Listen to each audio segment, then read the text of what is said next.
চাচার বিদায়টাকে আসলে ঠিক হলো কিনা, এই প্রশ্নটার এক কথায় আসলে উত্তর দেওয়া খুব কঠিন। আমি সবসময় যেটা বলি যে পৃথিবীটাকে আসলে ব্ল্যাক অ্যান্ড হোয়াইট, এই হয় এপার নয় ওপার, এভাবে দেখা যায় না। দেখেন, সিনেমা ছাড়া আপনি কোথাও পুরোপুরি নায়ক বা পুরোপুরি ভিলেন এটা পাবেন না। পৃথিবীতে যে মানুষগুলো থাকে, এই মানুষগুলোর কিছুটা ভালো কিছুটা খারাপ, এর ভিতরে যাদের বেশিটা ভালো, যাদের গুণ বেশি, আমরা সেটুকু নেই। এই সাকিব তামিম সবার ক্ষেত্রে আমি যখন বলি, সবসময় বলি যে ভালোটা নেই। তো সেভাবে যদি দেখি, চাচার ক্ষেত্রে আসলে এটা বেছে বের করাও কঠিন যে চাচার কি ভালো গুণ বেশি নাকি চাচাকে নিয়ে সমস্যা বেশি। আমার কাছে কেন জানি মনে হয় এটা 50-50। ফলে এরকম একটা ডিসিশন নেওয়া, আমি তর্কের খাতিরে ধরে নিচ্ছি যে চাচা স্বেচ্ছায় পদত্যাগ করেন নাই, চাচাকে পদত্যাগ করতে বলা হয়েছে। আসল সিনারিও আমি জানি না, ধরে নিচ্ছি যে চাচাকে বলা হয়েছে যে আপনি চলে যান। এখন কথা হচ্ছে যে চাচাকে কি রাখা উচিত ছিল নাকি চলে যেতে বলাই ঠিক হচ্ছে। সেক্ষেত্রে আমাদের চাচার আসলে দুটো সাইড।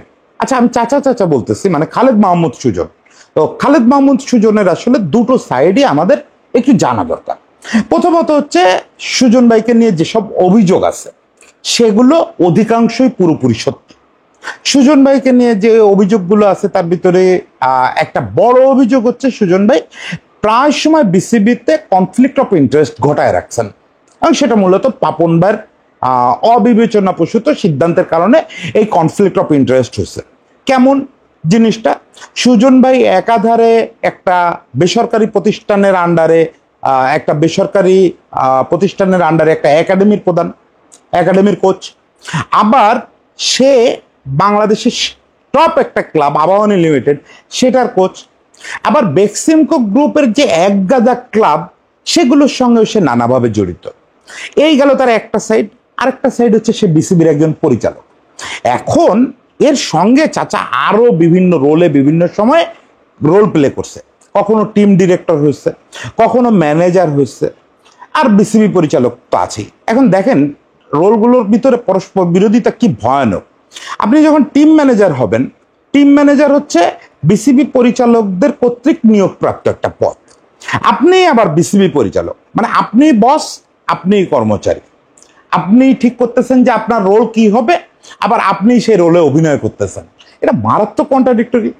আবার বিসিবি পরিচালক হিসাবে তার কাজ হচ্ছে যে লোকাল কোচদের একটা গাইডলাইনের মধ্যে রাখা, একটা নিয়ন্ত্রণের মধ্যে রাখা।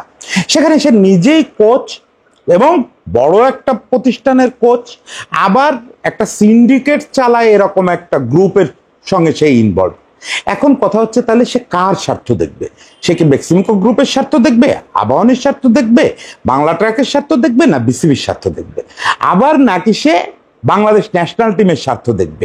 এই প্রত্যেকটা স্বার্থ একে অপরের সঙ্গে কোথাও না কোথাও কনফ্লিক্ট করে। ফলে এই কনফ্লিকশন টিকায় রাখে চাচা দীর্ঘদিন চালায় গেছে।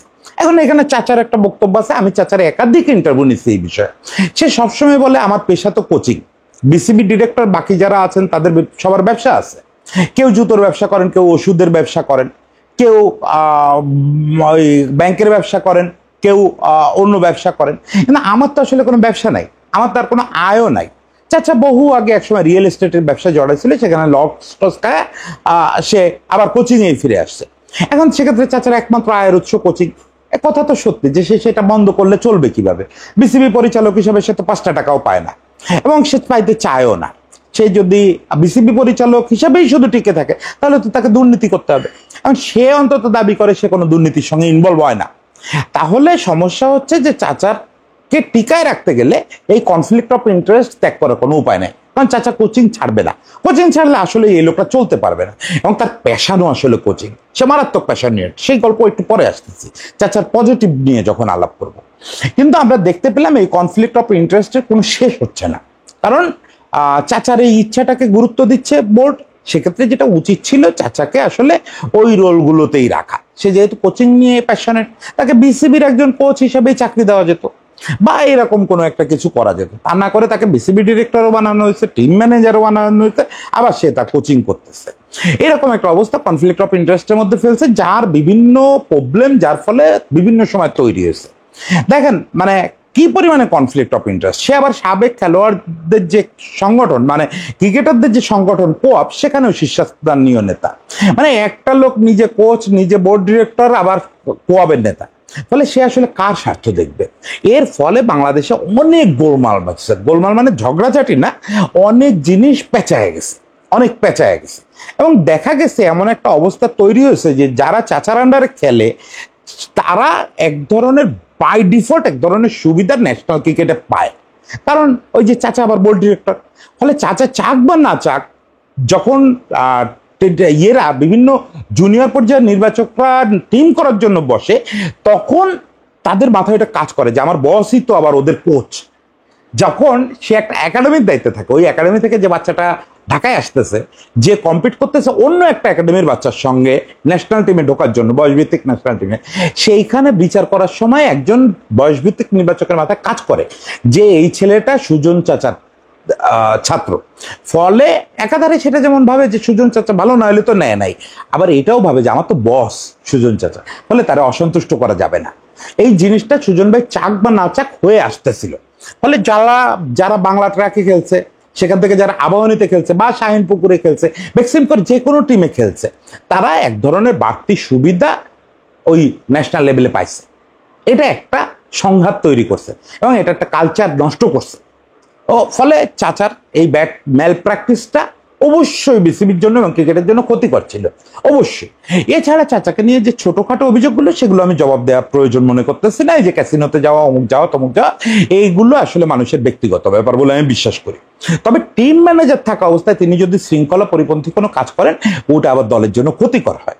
ওই ব্যাপারটাই আমি ঠিক মন্তব্য করতে চাই না। আমি শুধু চাচার কনফ্লিক্ট অফ ইন্টারেস্টের কথা বললাম, এটা খুব গুরুতর ছিল এবং এই গুরুতর কনফ্লিক্ট থাকা অবস্থায় তার বোর্ড ডিরেক্টর তাকে বোর্ড ডিরেক্টর রাখা বিসিবির জন্য খুব কঠিন সিদ্ধান্ত ছিল। আমি মোটামুটি নিশ্চিত চাচাকে যদি ফারুকবারে বোর্ড একাধিকবার জিজ্ঞেস করে থাকে যে তুমি কি কোচিং করবা না বিসিবিতে থাকবা, চাচা প্রত্যেকবারই বলবে যে আমি কোচিং ছাড়বো না।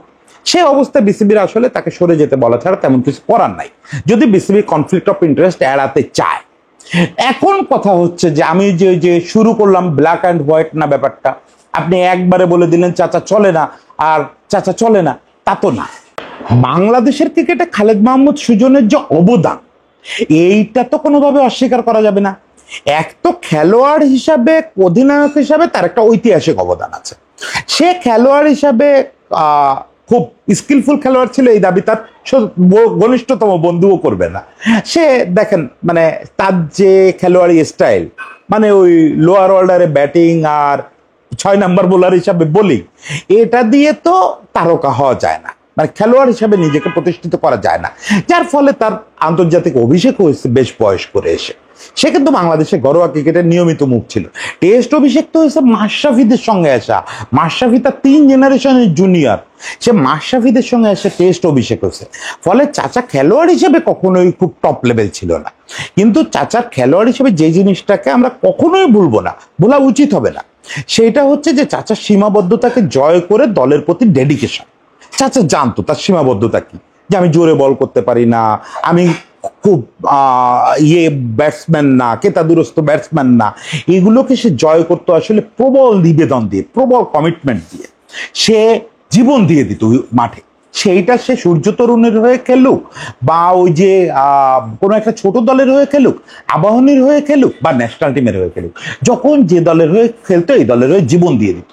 এটা একটা বিরাট ব্যাপার। দেখেন আমি পরিষ্কার বলি একদম, আমি তো আর্লি 90s থেকে বাংলাদেশের ক্রিকেট মোটামুটি ফলো করি এবং তারপর থেকে চোখের সামনেই দেখতেছি গত 20 বছর ধরে।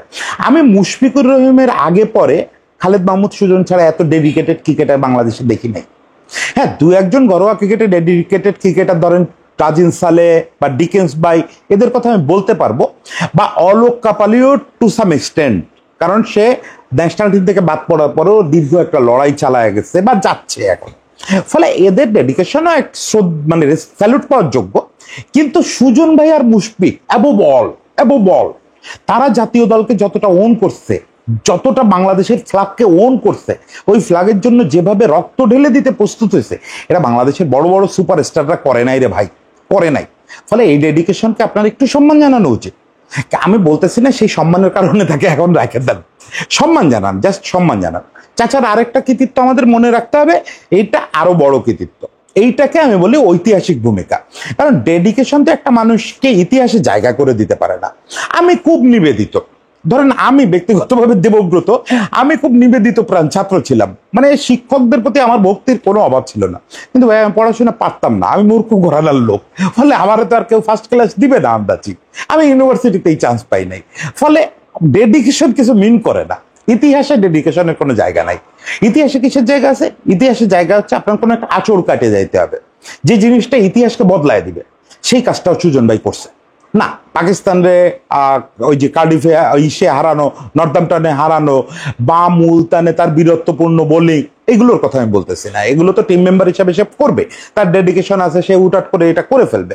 কিন্তু আমি বলতেছি যে বাংলাদেশে প্রথম ক্যাপ্টেন সে, যে ড্রেসিং রুম কালচার তৈরি করে। এখানে একটু বিস্তৃতভাবে একদিন আমি বলবো, বাংলাদেশের ক্যাপ্টেন্সির ইতিহাস নিয়ে বলবো, একদম রকিবুল ভাই, হীরা ভাই থেকে শুরু করে আমরা এই মাশরাফি পর্যন্ত আসবো। সেদিন আমরা বলবো যে কোন ক্যাপ্টেন আসলে কতটুকু পরিবর্তন করছেন, কোন ক্যাপ্টেনের সীমাবদ্ধতা কি ছিল। মূলত আমি দেখতে চাই গাজী আশরাফ হোসেন লিপু থেকে মাশরাফি পর্যন্ত, সেটা একটা পর্ব করব, একটু পডকাস্টের মতো করে করব, সেটা দেখেন মজা লাগবে। সংক্ষেপে যেটা বলি যে পাইলট ভাইয়ের আগে বাংলাদেশে কোনো ড্রেসিং রুম কালচার ছিল না। কেন ছিল না তারও কিছু যুক্তি আছে, মানে অ্যাটলিস্ট পর্যন্ত বুলবুল ভাই পর্যন্ত ক্যাপ্টেন যখন ছিল তখন তারা কালচার তৈরি করার টাইমই পায় নাই। বছরে 3 বছরে 3টা 4টা ম্যাচ খেলতো, এই ছিল বাংলাদেশের ইন্টারন্যাশনাল ম্যাচ খেলা। ওই একটা এশিয়া কাপ হতো, পরে একটা অস্ট্রেলিয়া কাপ হতো, এগুলো 2-3 বছর বাদে বাদে হতো, 4 বছর বাদে হতো। তখন বাংলাদেশের একটা ন্যাশনাল টিম কল করা হতো 2-3 মাসের জন্য, তারা গিয়ে ওখানে খেলে আসতো। তো বছরে 2 মাসের জন্য, 4 বছরে একবার 2 মাসের জন্য যারা একত্রিত হয়, তাদের দিয়ে তো আপনি ড্রেসিং রুম কালচার আশা করতে পারেন না। সে ক্যাপ্টেনটা যতই ভালো হোক, সেটা গাজী আশরাফ হোসেন লিপু, ফারুক আহমেদ, আকরাম, বুলবুল, রিজেন্ডারি সব ক্যাপ্টেন, কিন্তু তারা কালচার তৈরি করতে পারে নাই, কারণ তারা টিমই হাতে পায় নাই কখনো। টিম হাতে পাওয়া শুরু করলো প্রথম দুর্জয় ভাই থেকে, কারণ তখন থেকে আমরা ইন্টারন্যাশনাল এরিনায় একটা স্থায়ী দলে পরিণত হলাম। কিন্তু দুর্জয় ভাই কখনোই টিমে ওই জায়গাটা করে নিতে পারে নাই, ওই রেসপেক্টেড জায়গাটা করে নিতে পারে নাই। সে ক্যাপ্টেন হিসেবে খানিকটা পলিটিক্যাল চয়েস ছিল, সেগুলো আমরা পরে আলোচনা করব। ফলে দুর্জয় ভাই পারে নাই। এরপরে পাইলট ভাই ড্রেসিং রুম কালচার যেটা তৈরি হওয়ার কথা ছিল সেটাকে পেছনে টেনে নিচ্ছে। With due respect to pilot ভাইয়ের সঙ্গে আমার ব্যক্তিগত সম্পর্ক খুব ভালো, পাইলট ভাইকে আমি খুব পছন্দ করি। খেলোয়াড় পাইলট ভাইয়ের কোনো তুলনাই হয় না, উইকেট কিপার পাইলট ভাই তো অন্য মাত্রা ছিল, কিন্তু ক্যাপ্টেন হিসাবে পাইলট ভাই খুবই একটা ব্যর্থতার পরিচয় দিচ্ছে। সে ড্রেসিং রুম কালচার নষ্ট করছে, এছাড়াও সে এমন কিছু কাজ কারবার করছে যেগুলো প্রমাণ ছাড়া তো বলা যায় না। যদিও তার বিপক্ষে একটা মুজিব কমোডর কমিশনের একটা তদন্ত রিপোর্ট এখনো বিসিবির হাতে থাকার কথা, সেখানে কিছু জিনিসপত্র আছে, তো সেগুলো যদি কোনোদিন প্রকাশ্যে আসে আমরা তখন প্রমাণ দিয়ে বলতে পারবো। তাছাড়া গুঞ্জন আছে অনেক, ন্যাশনাল টিমের তার সময় সিনিয়র প্লেয়াররা আমাদের অনেক কথা শেয়ার করছে, যেগুলো ড্রেসিং রুম কালচার তো তৈরি করেই না, উপরন্তু ধ্বংস করে দেয়। ফলে সুজন ভাই যখন ক্যাপ্টেন হলো, সুজন ভাইকে কিন্তু নিতান্ত বাধ্য হয়ে ক্যাপ্টেন্সি দেওয়া হয়েছিল, যে ওই সময় আর ক্যাপ্টেন্সি করার কেউ ছিলও না, কারণ সিনিয়ররা সবার এই অবস্থা। আকরাম ভাই টিমে রেগুলার না, বুলবুল ভাই অলমোস্ট ছিটকে গেছে, নান্নু ভাই তো টিমের আশেপাশেও নাই, পাইলট ভাই ওই অবস্থা করছে, টিমটারে ছন্ন বিচ্ছন্ন করছে। তখন যেহেতু সবার সঙ্গে খাতির আছে সুজনরে ক্যাপ্টেন করা হলো, এবং সুজন ভাই একটা ড্রামাটিক কাজ করলো। প্রথম সে টিমটারে একটা বন্ডিং এর মধ্যে আনলো, কিছু কালচার এস্টাবলিশ করলো, যে আমাদের টিমে আমরা এইভাবে শুরু করব, আমাদের টিমে আমরা ব্রেকে এই করব, আমাদের টিমে আমরা পরস্পরের সঙ্গে এরকম ব্যবহার করব, আমাদের টিমে আমরা কাউরে র্যাগিং দিব না, বা আমরা র্যাগিং দিলে তার কাছ থেকে এইটা করব। র্যাগিং কিন্তু টিম কালচারের একটা অংশ, এটা র্যাগিং নিয়েও একদিন গল্প করব। তার ভিতরে রুবেলের গল্পটা করা যাবে না, রুবেল কি র্যাগ খাইছিল। তো যাই হোক, এগুলো সব সেট হতে হয়, যে একটা ঐতিহ্য সেট করতে হয়, যে এই যে আমরা করব জয় হচ্ছে আমাদের উইনিং সং, আমরা যখন ম্যাচ জিতি তখন এই গানটা গাই।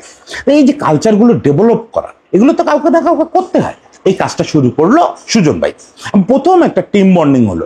এটা সবচেয়ে ভালো বলে সুমন ভাই, যে সুমন ভাইরে অনেকে এই কৃতিত্বটা দিতে চায়, যে সুমন ভাই প্রথমে এই ড্রেসিং রুম কালচার তৈরি করতে।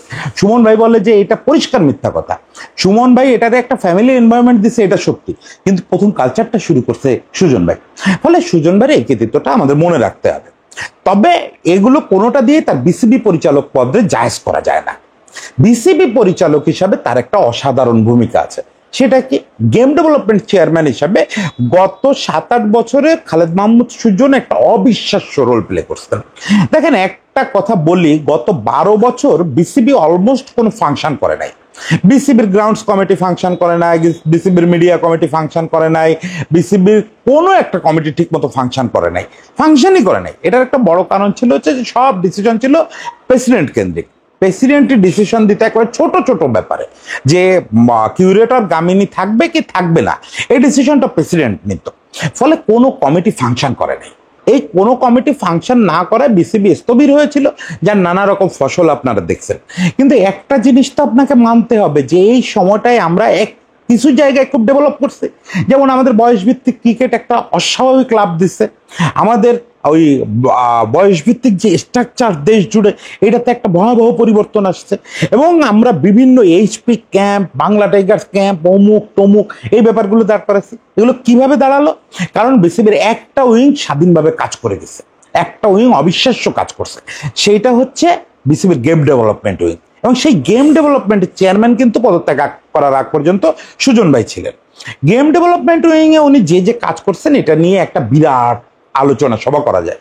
প্রথমত এই যে 2020 ওয়ার্ল্ড কাপ জয়ী যে টিমটা, এই টিমটার জন্য প্রায় 2 বছর মেয়াদী একটা মহাপরিকল্পনা নিয়েছিলেন। সেই জন্য উনি 40টার উপরে এদের জন্য ম্যাচ আয়োজন করা, যা বাংলাদেশের ইতিহাসে এবং টি-20 ওই আন্ডার-19 ইতিহাসে সর্বোচ্চ ছিল। এছাড়া ওদের আবাসিক ক্যাম্প করানো এবং সেটা বাউন্সি কন্ডিশনে করানো, পরে ওই বাউন্সি কন্ডিশনে এইচপি, বাংলা টাইগার্স এদের ক্যাম্প করানো এবং তাদের জন্য স্থায়ী ক্যাম্পের আয়োজন করা। আমাদের টিনেজ খেলোয়াড়রা এখন সারা বছর ছুটি পায় না বললেই চলে, সারা বছর এরা ক্যাম্পে থাকে। এই জিনিসগুলো করছে হচ্ছে সুজন ভাই। এবং এজ লেভেল যে ঘরোয়া কম্পিটিশন হয়, এই ঘরোয়া কম্পিটিশনগুলোর স্ট্যান্ডার্ড ভালো করার জন্য বিভিন্ন নিয়ম কানুন তৈরি করা, যে 3 পেসার খেলাতে হবে, অমুক তমুক, এই ব্যাপারগুলো সে চালু করছে। এবং এটা দারুণ আউটপুটও আমরা পাইছি, আমরা একটা বিশ্বকাপ জিতছি। এছাড়া আমাদের এইচপি টিম সম্প্রতি অস্ট্রেলিয়ায় গিয়ে একটা 9 দলীয় টুর্নামেন্ট, যেখানে বিগ ব্যাশের টিমগুলো খেলছে, সেখানে রানার্স আপ হয়ে আসছে। এবং আমরা দেখতে পাচ্ছি গত বছরখানেক ধরে যে আমাদের ন্যাশনাল টিমে প্রায় সবাই পুশ করতেছে এই আন্ডার-19 এবং এইচপি থেকে আসা ছেলেপেলেরা, মানে এরা যথেষ্ট যোগ্য হয়ে উঠতেছে বলে পুশ করতেছে। ফলে এই যে পুরো সিস্টেমটা, এই সিস্টেমটার প্রাণ ছিল সুজন ভাই। সুজন ভাই এটা শুধু করার জন্য করছে তা না, দেখেন সে পার্সোনাল লেভেলে দৌড়াদৌড়ি করছে। এমনকি সুজন ভাই দল খেলোয়াড়ের খেলা দেখতে, মানে বাচ্চাদের খেলা দেখতে সে সিলেট গিয়েও সপ্তাহ ধরে বসে রয়েছে, সিলেটের একটা ঘরোয়া টুর্নামেন্ট দেখার জন্য। কারণ কি, যে সে শুনছে যে ওইখানে কয়েকটা ইয়াং প্লেয়ার খেলবে, যার কয়েকটা সে আগে থেকে চিনতো, কয়েকটা চিনতো না। এর ভিতর থেকে আবার কাউরে কাউরে ধরে এনে সে ক্যাম্পে ঢুকায় দিছে। আবার তার নিজের একটা একাডেমি ছিল, সেখানেও সে বাচ্চাদের নিয়ে কাজ করছে। মানে সমস্ত দেশ জুড়ে ছোটাছুটি, আজকে ঢাকা, কালকে চিটাগাং, পরশুদিন রাজশাহী, এই নিজে ফিজিক্যালি ছোটাছুটি করছে। পরে আমাদের এই স্ট্রাকচারটা দিয়ে কিছু আউটপুট আনার চেষ্টা করছে এবং বলতে দ্বিধা নেই, আউটপুট আসছে। অ্যাটলিস্ট আমরা একটা বিশ্বকাপ তো জিতছি এবং এখন দেখেন একটা সুন্দর পাইপলাইনও তৈরি হয়েছে। ফলে সুজন ভাই মানে যদি গত বিসিবিতে কেউ কিছু করে থাকে, সেটা সুজন ভাই করছে, এটা অস্বীকার করার কোনো উপায় নেই। এখন কথা হচ্ছে যে তাহলে সুজন ভাইকে আমরা তো বিদায় দিয়ে দিলাম, সেক্ষেত্রে আসলে ঠিক কি হলো ব্যাপারটা, মানে উপকার হলো না ক্ষতি হলো? আপনারা বুঝলেন যে তার একটা 50-50 ক্যারেক্টার আমি আপনাদের সামনে শো করলাম, যে সে একদিকে তার জন্য বিসিবি কিছু প্রবলেমে ছিল, একদিকে বিসিবির যা কিছু ভালো গত 8-10 বছরে সেটা সুজন ভাই করছে। ফলে তার বেনিফিট অফ ডাউটও দেওয়া যেতে পারতো। বিশেষত যেহেতু বোর্ড বদলে গেছে, এরকম সময়ে বোর্ড তো আর পাপন ভাইয়ের জায়গায় নাই, ফলে বোর্ড সুজন ভাইকে ইউজও করতে পারতো, যে তোমার সুন্দর যে গুণগুলো আছে এই গুণগুলো দিয়ে তুমি আমাদের এইভাবে সার্ভিস দাও, তোমাকে বোর্ড পরিচালকই থাকতে হবে, নট নেসেসারি তুমি আমাদের গেম ডেভেলপমেন্টের উপদেষ্টা হিসেবে জয়েন করো, তুমি বেতন পাবা। তাইলে তোমার 1 কাজে 2 কাজ হলো, তুমি বিসিবির সঙ্গেও থাকলা, তোমার যে বেতনের কথা ভাবতেছিলা, তুমি যে কোচ হিসাবে না থাকলে বেতন পাবা কই, সেটাও পাইলা। এরকম ভাবে তারা ইউজ করা যেত, বা হয় এমন হইতে পারে যে করবে, আমি জানি না। কিন্তু কথা হচ্ছে যে সুজনবার বিদায়ে আমাদের আতঙ্কিত হওয়ার কোনো কারণ নেই। বিসিবি যে জলে খালে পড়ে গেছে তা কিন্তু না। বিসিবির সে যে সাইডটায় উন্নতি করছে, ওই সাইডটার উন্নতির বীজ বপন কার করা, সেটা একটু খেয়াল করে দেখেন। বাংলাদেশে ওই সাইডটায় বীজ বপনের কাজ করছিলেন এই আমাদের ফাহিম ভাই, নাজমুল আবেদিন ফাহিম।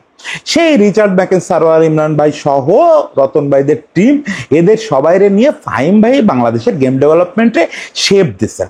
এবং গেম ডেভেলপমেন্ট নিয়ে কি কি করা যেতে পারে, মানে গেম ডেভেলপমেন্ট তো শুধু বাচ্চাদের নিয়ে কাজ করে না, গেম ডেভেলপমেন্ট সারা দেশের ক্রিকেট এবং ক্রিকেট ফিলোসফি এই জিনিসটা বিল্ড আপ করে। তাহলে সুজন ভাই একটা স্ট্রাকচারাল কাজ করছে, যে স্ট্রাকচারাল কাজেও ফাহিমের কাছাকাছি ব্রেন আপনি পাবেন না খুব একটা, স্ট্রাকচারাল কাজেও ফাহিম ভাই অসাধারণ। সেটা আমি আর এখন নতুন করে বলতে চাই না, কিন্তু ফাহিম ভাইয়ের সবচেয়ে বড় ফিলোসফি যেটা আমি বারবার বলতেছি, রিলিজ করা হচ্ছে না। ফাহিম ভাইয়ের একটা বিশাল ইন্টারভিউ আমার কাছে রয়েছে, আমি এটা গত বোর্ডের আমলে নেওয়া ইন্টারভিউ, মানে মাস 2 আগে নেওয়া ইন্টারভিউ। এই ইন্টারভিউটা আমি খুব দ্রুত রিলিজ করে দেবো। সেখানে আপনারা দেখবেন যে ফাহিম ভাইয়ের ক্রিকেট চিন্তা, গেম ডেভেলপমেন্ট চিন্তা কোন লেভেলে, এইটা আবার বাংলাদেশিদের লেভেলে না, মানে ঘরোয়া লেভেলে না। ফাহিম ভাই হচ্ছে অস্ট্রেলিয়ান লেভেলে চিন্তা করে। ফাহিম ভাইয়ের ওরিয়েন্টেশন অস্ট্রেলিয়ান, মানে ফাহিম ভাইয়ের কোচিং এ ব্যাপক অস্ট্রেলিয়ান প্রভাব আছে। এবং পরে যেহেতু সে ম্যাকিন্সের সঙ্গে কাজ করছে, রিচার্ড ম্যাকিন্স হচ্ছে বাংলাদেশি ইয়থ সিস্টেম ডেভেলপমেন্ট হয় তার হাত ধরে, রিচার্ড ম্যাকিন্সের সঙ্গে কাজ করছে এবং সে নিজে অস্ট্রেলিয়ান গ্রুমড কোচ ফাহিম ভাই। ফলে ফাহিম ভাইয়ের ফিলোসফি থেকে শুরু করে এভরিথিং হচ্ছে ফুল প্যাকেজ। ফাহিম ভাই ওখানে একটা কথা বলছিলেন, আমি ক্রিকেটার বানানোর মানে ভালো ব্যাটসম্যান বানানো, ভালো বোলার বানানো, এগুলাতে বিশ্বাস করি না। আমি বিশ্বাস করি যে একজন কমপ্লিট মানুষ বানানো গেল কিনা, এই জিনিসটা যখন বানানো যায় তখন একটা ভালো ক্রিকেটার হয়। ফলে ফাহিম ভাইয়ের এগুলা নিয়ে নিজস্ব ফিলোসফি আছে এবং সেইটার ইমপ্লিমেন্ট যদি করা যায়। দেখেন ফাহিম ভাই হচ্ছে একজন বাংলাদেশের প্রথম স্বীকৃত কিউরেটর, আপনি বিশ্বাস করবেন কিনা জানি না।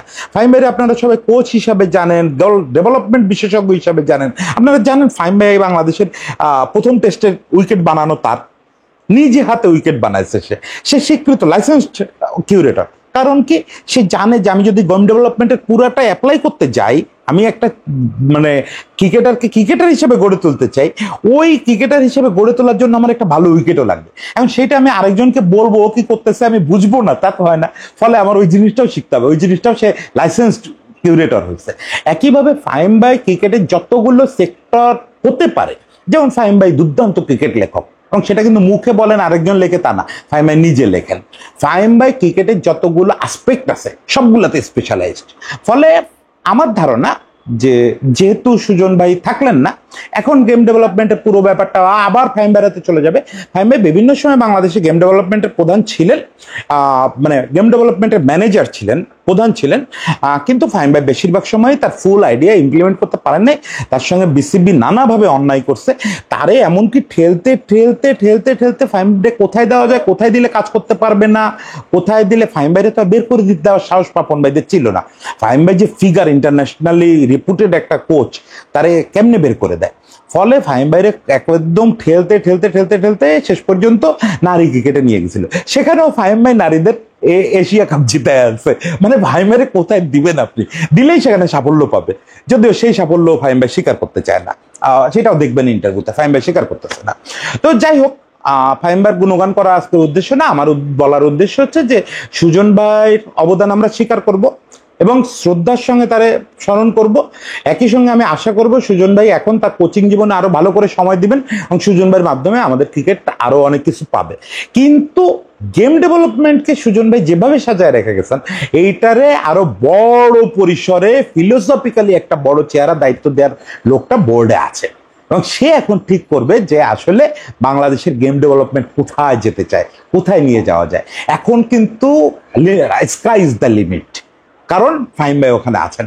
ফলে ফাহিম ভাইয়ের কাছে আমাদের অপরিসীম প্রত্যাশা, গেম ডেভেলপমেন্ট পানিতে পড়বে না, সুজন ভাইয়ের সব কার্যক্রম টিকে থাকবে, বরং এটা আরো বড় হবে, আরো সুন্দর হবে, আরো বিউটিফুল হবে, সেই আশায় রইলাম। এবং সুজন ভাইয়ের জন্য শুভকামনা থাকলো। সবকিছুর পরেও সুজন ভাইয়ের ক্রিকেটে অনেক কিছু দেওয়ার আছে, সেই জিনিসটা সুজন ভাই দিতে থাকুক। সুজন ভাইয়ের জন্য শুভকামনা, সবাই ভালো থাকবেন।